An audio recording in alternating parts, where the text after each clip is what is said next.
Scope of BS English. तो video को शुरू करते हैं। काफ़ी सर खुजाने के बाद मैंने कहा कि आज BS इंग्लिश का स्कोप डिस्कस कर लेते हैं। तो कापी पेंसिल उठाइए और अपनी परेशानी को दूर कीजिए और सारी हदों को तोड़ दीजिए। आज आपको मैं बताने वाला हूँ कि BS इंग्लिश का स्कोप क्या है।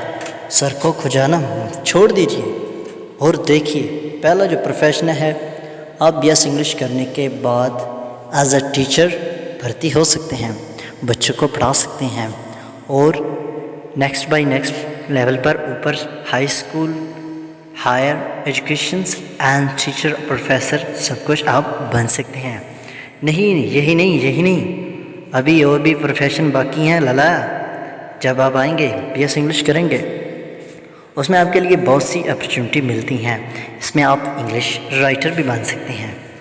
इसमें आप बच्चों को अच्छी स्टोरियाँ लिख सकते हैं। इंग्लिश में आप काफ़ी अच्छा परफॉर्म कर सकते हैं। इसमें आप लिंग्विस्टिक्स जो एक सब्जेक्ट है, उसमें अगर आपकी गिरफ्त है तो आप लिंग्विस्टिक पढ़ा सकते हैं।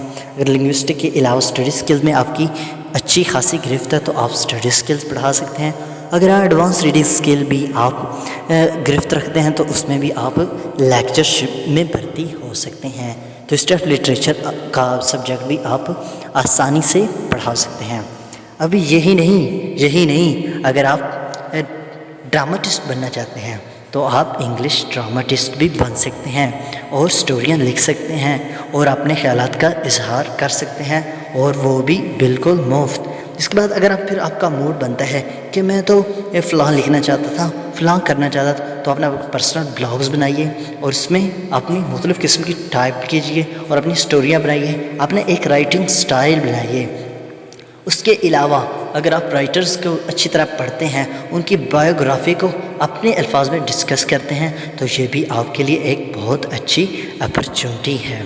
अगर इस तरह आप राइटर्स को पढ़ेंगे और नावलिस्ट को पढ़ेंगे तो आप अच्छी तरह एक नावलिस्ट बन सकते हैं, जैसे कि आपको ये नावलिस्ट नज़र आ रहे हैं।